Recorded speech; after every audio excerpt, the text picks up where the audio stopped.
Hello everyone, आप सभी का हमारे यूट्यूब चैनल में स्वागत है। तो आज के इस वीडियो लेक्चर में हम कक्षा 11 हिंदी अर्धवार्षिक परीक्षा 2023-24 के क्वेश्चंस को देखेंगे कि किस तरह से जो क्वेश्चंस होते हैं वो पेपर में पूछे जाते हैं।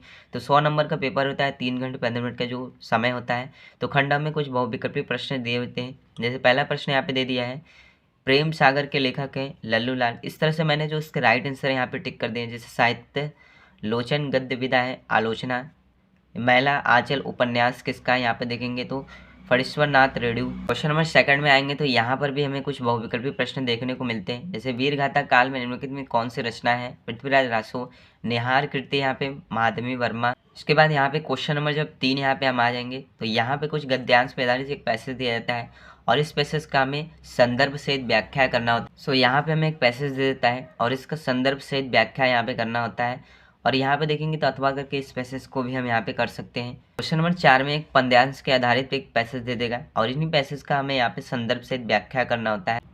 10 नंबर के जो क्वेश्चन होते हैं इसमें पूछे जाते हैं। क्वेश्चन नंबर 5 में यहाँ पे देखेंगे किसी एक लेखक का जीवन परिचय देते हुए यहाँ पे इसकी रचना लिखना है। अधिकतम सीमा 80 शब्द होने चाहिए। जैसे आचार्य महादेवी प्रसाद त्रिवेदी या श्याम सुंदर दास, भारतेंद्र सेन, किसी एक यहाँ पे देखेंगे लेखक का जीवन परिचय हम लिख सकते हैं। 5 नंबर के जो क्वेश्चन होते हैं पूछे जाते हैं। हम यहाँ पे आएंगे तो यहाँ पे एक कवि का जीवन परिचय लिखना है और उसकी एक रचना का यहाँ पे रचनाओं का उल्लेख करना है। 80 शब्द अधिकतम सीमा इसकी भी। 5 नंबर यहाँ से भी गोस्वामी तुलसीदास सूरदास या जगन्नाथ दास रत्नाकर किसका लिख सकते हैं। 6वां क्वेश्चन है यहाँ पे कहानी के आधार पर यहाँ पे एक प्रकाश डालना है। 80 शब्द यहाँ पे इसकी सीमा होनी चाहिए। 7वां प्रश्न यहाँ पे एक नाटक की विशेषता पर प्रकाश डालना है।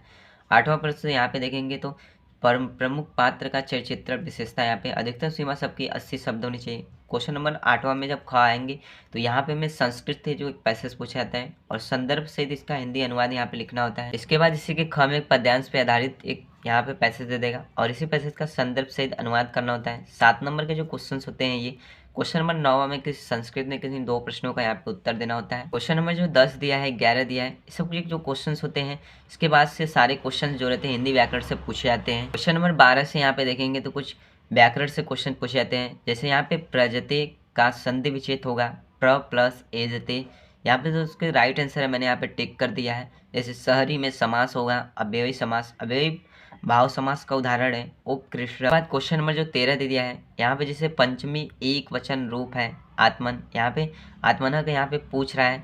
सो यहाँ पे ख इस तरह से दा धातु का लोट लकार मध्यम पुरुष एक वचन होगा देही। क्वेश्चन नंबर घ इसमें जैसे रेखांकित पदों में से किसी एक पद में से प्रयुक्त विभक्ति तथा उसके संबंधित नियम यहाँ पे लिखना है। यहाँ पे क्वेश्चन नंबर 14 में से किसी किन्हीं 2 वाक्यों का संस्कृत में उत्तर देना होता है। यहाँ से हमको 4 नंबर मिल जाता है। तो इस तरह से जो क्वेश्चंस होते हैं क्लास 11th हिंदी में पूछे जाते हैं। वीडियो पसंद आता है वीडियो को लाइक करिए, चैनल को सब्सक्राइब करिए। Very very thank you.